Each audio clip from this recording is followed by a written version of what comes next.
북한이 지난달 25일부터 7차례에 걸쳐 발사한 총 12발의 탄도미사일을 노동당 창건 기념일인 10일 한꺼번에 공개했다.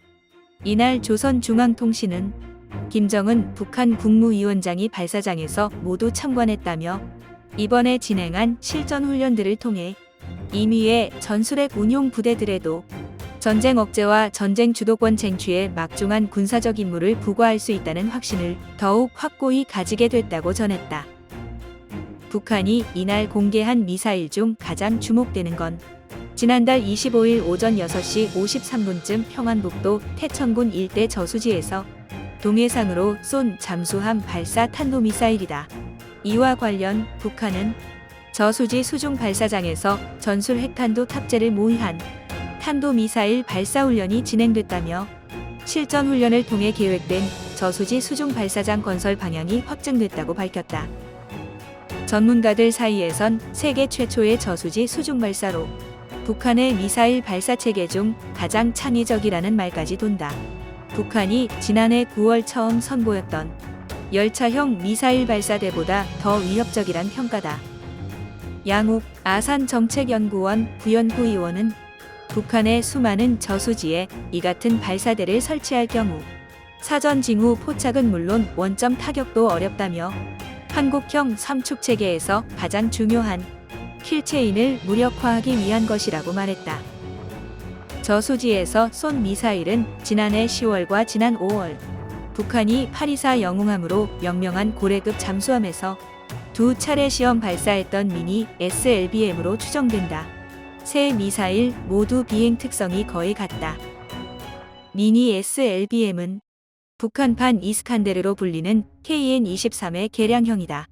권용수 전 국방대 교수는 원래 KN-23은 비행 종말 단계에서 수직으로 크게 움직이는 활공 도약 기동을 하는데 북한 발표에 따르면 미니 SLBM의 경우 비행 도중 측면으로 회피 기동도 한다며 이런 미사일을 저수지에서 쏠 경우 탐지와 요격이 모두 어렵다고 말했다. 북한은 한미일의 대잠수함전 연합훈련을 닷새 앞두고 이 미사일을 쐈다.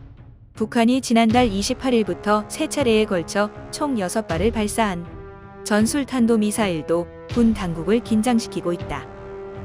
북한은 해당 설정 표적들을 상공 폭발과 직접 정밀 및 산포탄 타격의 배합으로 명중했다고 주장했다.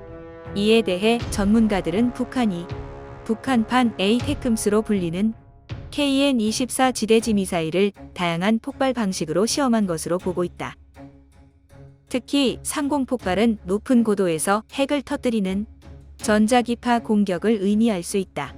이 같은 공격을 받으면 한미군의 거의 모든 무기체계가 일순간에 마비된다. 산포탄 타격은 공중에서 넓은 범위로 흩어지는 집속탄 공격일 가능성이 있다. 실전에서 쓰면 대규모 민간인 피해가 발생할 수밖에 없다. 북한은 이달 들어선 초대형 방사포를 2차례에 걸쳐 3발 발사했다. 그러면서 적의 주요 군사 지휘 시설과 주요 항구 타격을 목표로 내세웠다. 초대형 방사포인 KN-25는 군 당국이 단거리 탄도미사일로 분류할 만큼 사거리가 길다. 또 동시에 여러 발을 쏠 수 있는 데다가 정밀한 타격이 가능하다. 북한은 지난 2020년 3월 동해안의 무인도인 알섬을 향해 쏜 KN-25가 정확하게 명중하는 사진을 공개하기도 했다. 북한은 지난 4일 일본 상공을 지나 태평양으로 약 4,500km를 날아간 중장거리 탄도미사일에 대해선 신형지상, 대지상, 중장거리 탄도미사일로 불렀다. 이와 관련 IRBM인 화성 12형을 개량해 사거리를 늘린 것이란 분석이 나온다. 일각에선 북한의 10일 발표 내용을 토대로 한국을 대상으로 한 여러 종류의 전술핵 탑재 미사일의 실전 배치가 임박한 것으로 관측한다. 7차 핵실험을 통해 핵탄두를 더욱 소형화하면 미국 본토를 겨냥한 대륙간 탄도미사일에 장착할 다탄두 체계 개발을 더욱 진척시킬 수 있다는 분석이다.